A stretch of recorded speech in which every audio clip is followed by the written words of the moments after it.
Good afternoon, everybody. We're back. We're back. We're live. I'm Dr. Anthony Latson, and it's my beautiful wife, Dr. Kim Latson. Say hello, Hey, good everybody. afternoon. Yeah, we're back. We're back. And I got a question for you. I'm gonna get right into this thing. I got a question for you. What do you think stops people from writing their best-selling book? Listen to what Hmm. I'm saying. What do you think stops people or prevents people from writing their best-selling book? That's a question I'm putting out to the audience. Because there's a lot of things that can stop people from writing their book. Might be time. They don't have enough time to write their book. They might not think they are good enough to write a Hmm. book. Look at the camera. They might not think they're good enough to write a book. Yeah. They might think that why should they write a book? It's many answers to this question, but I just want to put it out there. What do you think the three things that is stopping people from writing a book? Just let's just talk for a little bit. Let's just have a conversation before we reveal to the audience the three. So Yeah. what do you say? I mean, you know what? There's a lot of things, and I think it depends on the person, right? There's a lot of people who have a different opinion about themselves, about their capabilities, and sometimes it's easy for us to believe that other people could do it. Like we hear these great names writing a book, T.D. Jakes, and whatever, maybe any other one in different realms. Don't have to be in the Christian realm, but other people who write books and say, hey, you may say, well, they can do it, but I can't do it. I don't have the ability to do it. I don't have the resources to do it. Like you mentioned, I mean, I have the time to do it. You know. Yeah, that's one of the mindsets and for the people that's in the feed, type in there what do you think are some of the things that's preventing people from writing their best selling book. Just type in the feed. But another aspect of that is it's the mind. I believe it's a mindset because a lot of people think they got to be perfect or they have to have everything lined up before they even start to write Hmm. a book. And tell the truth, you already written a book. You might say, even if you never picked up a pen, put it to a piece of paper, you already wrote a book. And you say, well, how did I write a book if I never picked up a piece of paper and put a pen to the paper? How did I write a book? Your life. Your life is a book, just that you didn't put it on paper, just that nobody else can see it, nobody else can read it. You're the only one that understands what's in that book because you have lived it. Your Mm. everyday life is a book. Wow. I'm gonna give you, That, I'm gonna give you an example. Let's just say Timmy. Timmy's 6 years old, and he's living his life. You know, his mother and his father's at home, and he go to school every day, and he plays in the playground with his friends. He got a bunch of friends. Then he comes home and he sees his aunt that lived down the block, and his best friend Samson live across the street, and he have a great life. And then something happens. And something happened that causes him to think, I'm only 6 years old, but I have a good life. Could that be possible? I'm just making a story up. But could that be possible? yeah. What do you say? No, I think so. I think it could be possible. First of all, I think that what you just said, we a lot of times we do these videos, we have write down moments, right? We have Mhm. things that are memorable. We should write that down. My life is a book. Our lives are books. Your life is a book. And you're right, even at 6 years old, I mean, that's the story, but some of us have children. Think of your child, even at the point that he or she's at right now has a book. Like their life can be a book, something exciting or life changing, some experience that they, perhaps underwent can share and be beneficial to the world.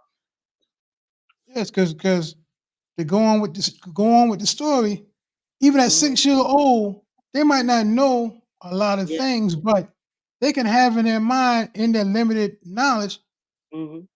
this is good. And as we grow older, we can say, this is a good life. Yeah. Now, in your age of 25, 35, I'm 30 years old. No, I don't look older. 30 years old. Yeah, okay. You think back over your life Ah. on the things that you overcame and the challenges you went through as a child.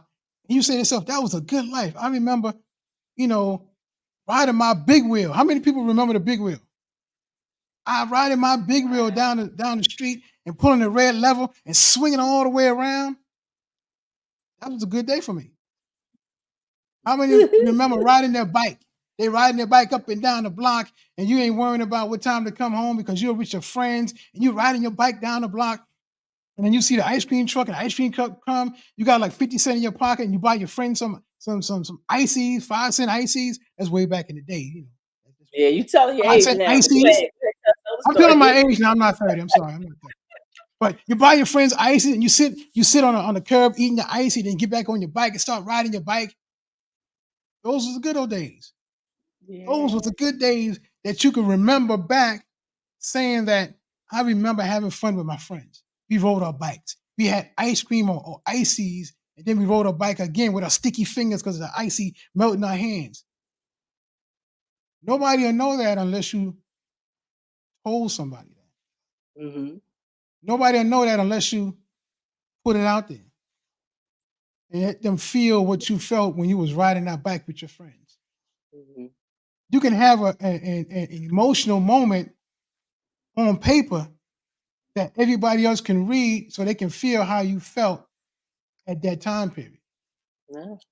So when you're saying I never wrote a book before, I never put it on a piece of paper. You have it in your heart. It's written in your heart. So if it's written in your heart, you know what was written in your heart from those feelings. Because everything Mhm. that you experience is in your memory. Everything that you go through is in those cells in your memory.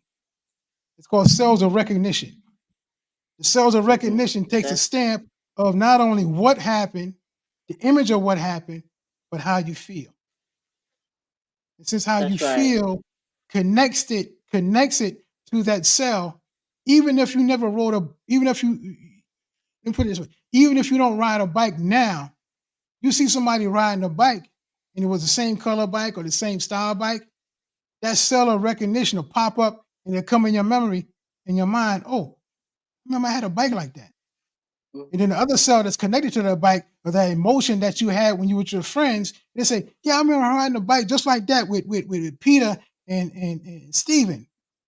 Then that memory will get connected to the other cell that had the ice cream or the icy, and it be connected to it and say, man, I remember riding my bike with Steven and Peter. Yeah, we had ices. And man, that icy was good. I remember I had the red icy and he had the yellow icy. The yellow icy was lemon. So we mixed it together and it was rainbow. That's an emotional feeling that you have that you, if you put it on paper, somebody can read your life. They can read your experiences in your life. And even if they never rode a bike before, if you put your emotion in that page that you have written, that you pulled out from your heart, they can Mhm. experience the same thing you experienced. They might not experience it exactly how you experience it, but they can have a emotional tie moment just Mhm. from reading from your experiences on that paper. That's just saying stuff you did. Now, if you overcame a challenge, I'm getting too far into this. We doing some teaching now. We doing teaching now, right? I call this teaching. Yeah, we know this is good. This is good. I was gonna If say, if you put that on paper, your experiences, if you overcame something, that's the next level. If you overcame a challenge or an issue and you put that on paper with the emotion attached to it and how you overcame it, that's what is a best-selling book. that's right. That's that's right. A book is it really what it is. A book is a heart to heart communication. It's about a heart to heart connection. And even though we may be in different places, we may have different lives as human beings, we have similar experiences, right? You just mentioned the right riding the bike. Many of us know what it is to have some type of bike riding experience. Some of us do not, but some of us know what it is to fall down and get up. Some of us know what it is to have disappointment in their life. Some of us know what it is to have that joy, to experience love, to experience connection and friendship and marriage and divorce and different things. I see these are universal feelings, and we all have some type of experience. And when you put it in the book, you're connecting with other people with heart. That's why it's so good to put your heart in it. Get out of your mind and get into your heart. And when you make that heart to heart connection, that's what makes it powerful. That's a powerful statement.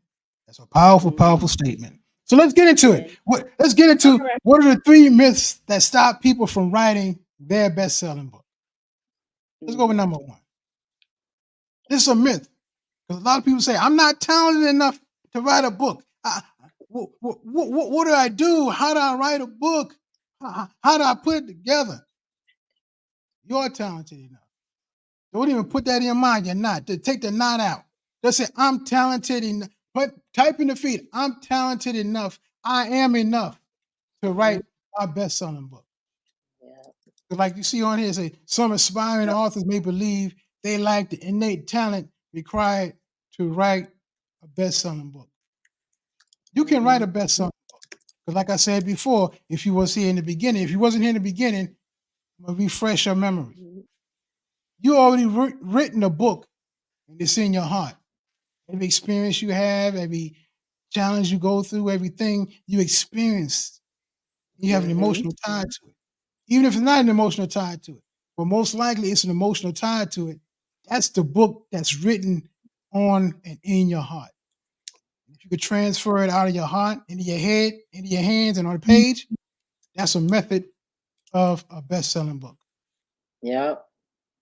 I'm putting in the feed. I'm writing as you talking. Like I'm talented enough to write my best selling book. And this is, I want people to grab hold to that. You are talented enough to write your best selling book. If you have experience, see, this was the qualification. Qualification is not a college degree. A qualification is not a certain amount of money in the bank. A Mhm. qualification is not connection.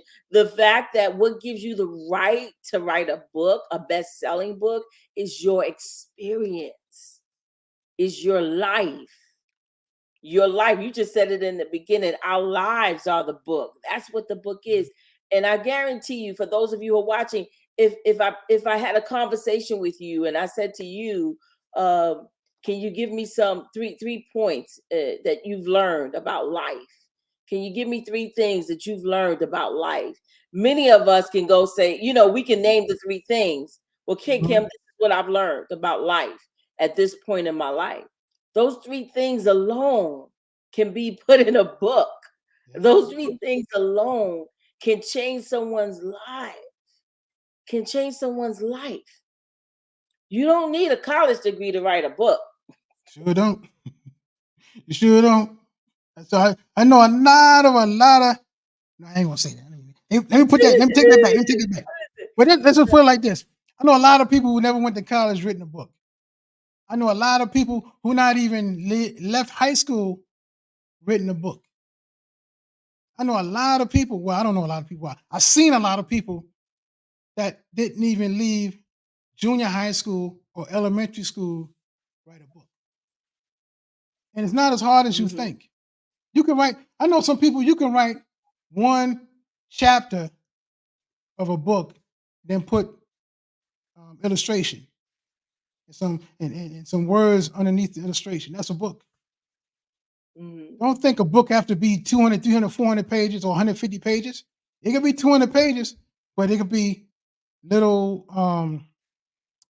paragraphs, illustration, paragraph illustration. Make a point, tell your story, make a point, tell a story, and keep on going. But it doesn't have to be every page have to be filled up with words. Get your mindset shaped in what is a book. If you do it the right way, it could be your best-selling book. Look at the title, what I put. Your best-selling book. And that's another myth I want to just put in right now. I just thought about it. Here's a Mhm. myth. What is a best-selling book? Is it a best-selling book? Is what Barnes and Noble say? Is a best-selling book what Amazon say? I said, what is their best-selling book? Your Mm, best-selling book is a book that you sell, that you have written, that came from your heart, that came from your soul. Every mhm, time you sell that book, it is a best-selling book. Why? Because it's your book, and that's your best book that you ever sold. That's the best book that you ever written. Why? You might have written 10 books, but the best-selling book is a book that sells. Because a book that's selling is going to touch that person's heart, is going to touch that person's heart that's reading that book because you put your heart in that book. And when they read your heart, they're going to know how they overcome that challenge that you overcame. Even if it's not a challenge, even if you're telling them how to do something, they're going to read it straight from your heart because you put it on a book. That's how we teach our clients. Don't just mm, write a book, become an author. The difference between an mm, author and just somebody writing a book, somebody writing a book, you're just putting down information. mm. But if you want to be an author, you're not putting down it. Yes. You're putting information down, but you're putting it down from your heart. You have a plan, you have a strategy, Mhm, you have an outcome. mm, Not only an outcome for the person reading the book, an outcome from you writing that book. That was a mhm. teachable moment. That's You good. should have a pen, write it out. If you don't remember what I said, go back and rewind this. After we finish, keep going over and over and over what I said about the difference between an author and somebody who just write a book. Mm. This is good. We're breaking barriers. That's what we're doing right now. We're breaking the myth. We're knocking on the we're tearing down walls and saying, listen, any barrier that you think is keeping you from writing your best-selling book is a lie. You really, there are no barriers. It's just you being able to do it. And I love it because we talked about, I don't know if we talked about it or I shared it at one point about having a why. Like what's the why behind you writing, right? And I'm sure it is to inspire others. It is to change lives. And that's the point. That's why it's about, that's why all of us have the authority to write our book, because we have something that we can share and help someone else better their life. Absolutely. Yeah. Let's go to number two. What's number two? I'm glad you asked what's number two. Some people Okay. say, All I right. don't have a What unique number I. one was? All right. Okay. Oh, wait, wait. Number one is I'm not talented enough. Oh, you froze. Okay, so all right, so let's break that. Okay, so what's the number one is I'm not talented enough, right? So we already dispelled that myth. Okay, Right. number Number two. two is you might say so I don't have a unique idea. Unique idea? You have a unique idea because, like I said before, everything you went through, even if it's a how-to book, how to bake a cake, you went through how to bake a cake. If the cake is good, you went through how to bake that cake. Now, if you had some challenges baking that cake, how to overcome the challenge to baking your first cake. Whatever you put in the book, have it from your heart and your experiences, because that's a unique idea. Your experience. You don't have to write the same book somebody else wrote. You don't have to write the same book Betty Crocker wrote. Betty Crocker didn't bake a cake like you. Betty Crocker didn't bake a cake like my Aunt Pal Lee. She baked a pound cake, and I literally felt it was like a pound in my hand. But it was so good, and it was too sweet though. Got me watering. It was too sweet. It was too sweet, but it tasted so good because it was a pound cake because she made it from scratch. I don't know what the ingredients is. All I remember, she put in vanilla in there, and it came out thick and it came out compact. That's why it felt like a pound. Every time we go visit, I'm like, "You got any more pound cake? You got any more pound cake?"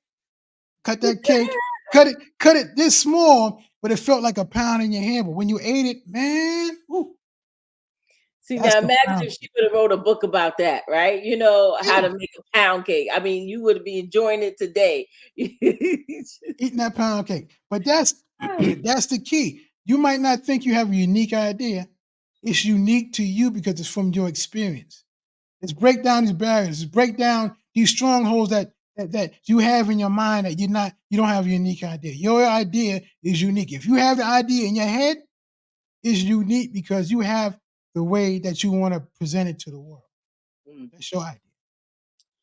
You know what I love is that God did not create copycats, right? He made us all an original. There's no one like you. There's no one like me. We have a unique fingerprint. We have a unique, there's no one in the world that can be you. There's no one in the world, even if you have children, even if you're a twin, there's no one like you. That's what makes you unique. That's why no one can tell your story. That's why no one can replace the things that God has given you to do. That gives you, all of us, if we're blessed enough to be one some of the millions of sperms we're one of those millions that made it right here on the earth. Listen, we have a story to tell. We have a message, and no one can do it the way you can do it. We're unique. That's a Unique. unique idea. Our experience. None of us has the same experience. We could be in the same household, go through the same thing, and still we each get a different perspective out of it. Absolutely. And number 3, this is what I hear a lot of people talk about. I need a large following before I start writing. People got to know who I am. I need people to follow me before I start writing so I can know what to write about. No. You need a large following. No, you don't need no large following. Write your book. You write the book from your heart. One person, all you need is one person to write it and say, man, that book right there, man, how did you overcome that stuff? It's in the book. I know I read it, but I want to hear it again because that's how good it was. Mm. One person read your book and get touched by what's in your book.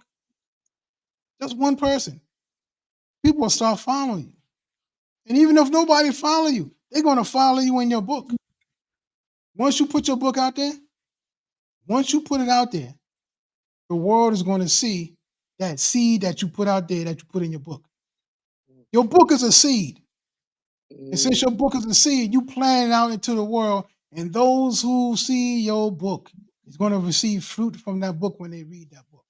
Yes. They're going to receive fruit from that book once they read that book. Because once they start reading and get that fruit, they're going to taste and see what you put in that book and say, man, this is a good book. Wow, this is a good book. Oh, man, I'm gonna share it with my friends. And they're gonna share it with their friends. They're gonna be like, oh, there is a good book. Oh man, who wrote that book? And they're gonna start asking you questions. They're gonna say, can you come on my podcast? Can you come on my YouTube channel? Can you come over here and speak at my church? Can you come over here and speak at the boys' club, at the girls' club? They still got the boys' club? I think they still got the boys' club. They got the boys. Yeah, come speak at the boys and girls' club. Yo, come speak at my youth group. Why? Because you dare to put your seed out into the world so the world can reap the fruit that's coming out of your book. That's good. You don't need a following to start, but you need to start to get a following. That was good. Let me say, let me say that again. Yeah, say that again. You don't need a following to start, but you need to start so you can get a following.